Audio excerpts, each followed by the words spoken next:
Noa Lang is ready for Galatasaray, a 2 million euro loan fee, and if they want to buy him in the summer, they need to pay 30 million euros according to Fabrizio Romano. But let's look at who this Noa Lang is. Born in 1999, he will turn 27 this year, and as probably many have seen, the picture of him in Besiktas jersey, his stepdad Bukhari played for Kasımpaşa, therefore Noa Lang played for Besiktas Academy. He has also played for Feyenoord's academy and then in the end for Ajax, where he debuted on their first team. He was sent on loan to Twente, then to Club Brugge before they bought him for 6 million euros. He did so well there that he went to PSV for 15 million euros, played a very good last season where he scored 11 goals and 10 assists for PSV. After that, he was sold to Napoli for 25 million euros. And as many has talked about, that Noa Lang has some problems when it comes to attitude. I tried to search it a bit up. I didn't want to look at the media. I wanted to look what the fans said. And then I read something from Reddit from a Club Brugge fan who said, "He is such a joy to watch on the field. He does not stop running, keeps searching for open spaces to receive the ball, and is a threat nearly every time he gets control over the ball. So what about his defensive duties? When I googled him and watched his videos, I was really scared to have a lazy backtracker in front of our attacking backs. But boy, I was wrong. So far, he has shown immense dedication to his defensive duties, recovering the ball many times." And that post got 72 like thumbs up on Reddit, which is pretty high if you ask me. Then one Ajax fan answered, "Sounds good, but I'm not surprised he's doing well. This is 5 years ago. I love this style, but Ten Hag had more trust in Labiad. The behavior problems weren't really based on anything. He can look like a diva and I think he's a bit arrogant, but I can't remember him having any huge problems with the coach." You know, in the media, they love to build up a narrative. Look at Noa Lang. He's the perfect example of that problem kid. You see the tattoos, you see how he looks like. But he just wants to play. And I think that's why, for example, left Ajax. He was desperate to play. And the same when he was in Napoli now. As I read it somewhere that Fabrizio Romano said, because he has contact with every agent and so on, that Noa Lang was really unhappy at Napoli because he didn't feel involved. So that's important for Noa Lang. He wants to play. He wants to play all the time, and as you see here, that's one of the problems. I think the attitude. I'm not sure how he's doing on trainings and so on, but the attitude thing is all about playing. I think he hates to be on the bench because when he talks about that involved thing, if you have played football before, when you're on the bench, you don't feel involved. So therefore, I think that was one of the things with the attitude problems. And it's not easy to play under Conte either. He's a very structured coach, and it is many players who have call it problems to play under him. But let's first look at his PSV stats.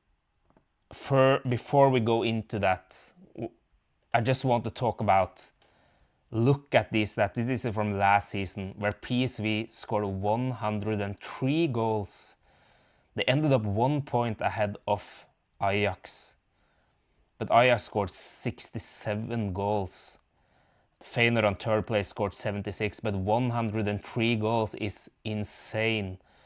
So yes, it is very impressive, Noa Lang's stats. Of course, 11 goals and 10 assists for a winger is pretty good. But again, when I searched it up, looked at the stats of the other PSV players, it was many players who had the same stats as him or better, or worse, 9 goals and 9 assists. Their center midfielder had 9 goals and so on. So a very offensive team, this PSV team. But not only the goals.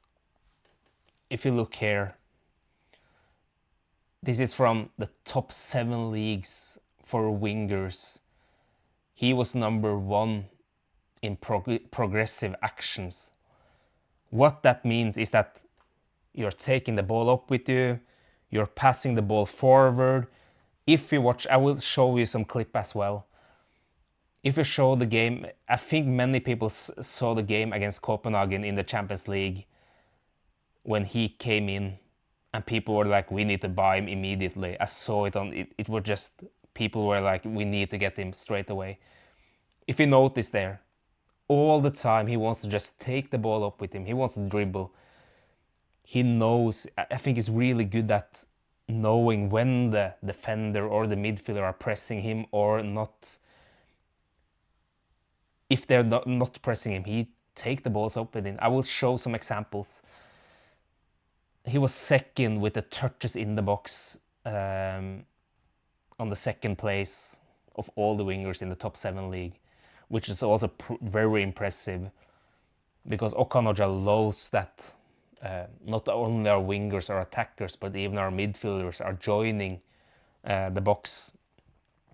But again, PSV was a very, very offensive team, as we saw. And I'm always a bit, I always doubt it a bit, and I'm always a bit skeptical when it comes to especially attackers from the Dutch league. People will say, but the Dutch league is better than the Turkish league. Maybe, maybe not, but the thing about the Dutch league for me is that it's a bit like senior development league. I don't want to sound, I don't want to say it's a bad or weak league. I'm not saying that. But I watch some games, and sometimes, they are very naive, the way they play, not so tough defensively. Therefore, I'm always a bit skeptical when it comes to especially attackers who are doing well there and are struggling in other leagues. But anyway, let's look at the progressive actions. I just want to show.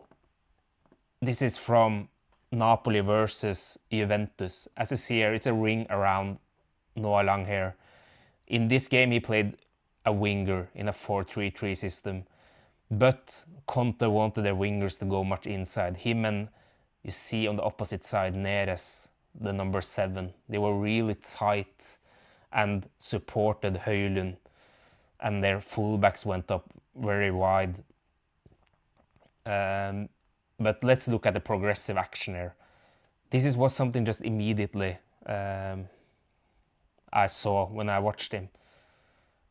He's turning and he's playing straight up to Højlund here. Højlund gets the ball and Noa Lang is supporting him. And again, look here. What many players would have done, play the ball back, for example, to McTominay here. But he feels and he knows that the players around him are not pressing him 100%. Then he chooses to turn, He wants to create something. He knows that he can take the ball up with him. And there he tries to play the wall ball with Højlund. He misses it. That's something about Noa Lang, is that he does this often, and sometimes he fails, sometimes he do it good. In Galatasaray, I'm a bit concerned about that if he's going to play with, for example, Osimhen. Osimhen is not that target type of forward, if you ask me. Therefore, I don't know who he will combinate with, the combinations. But,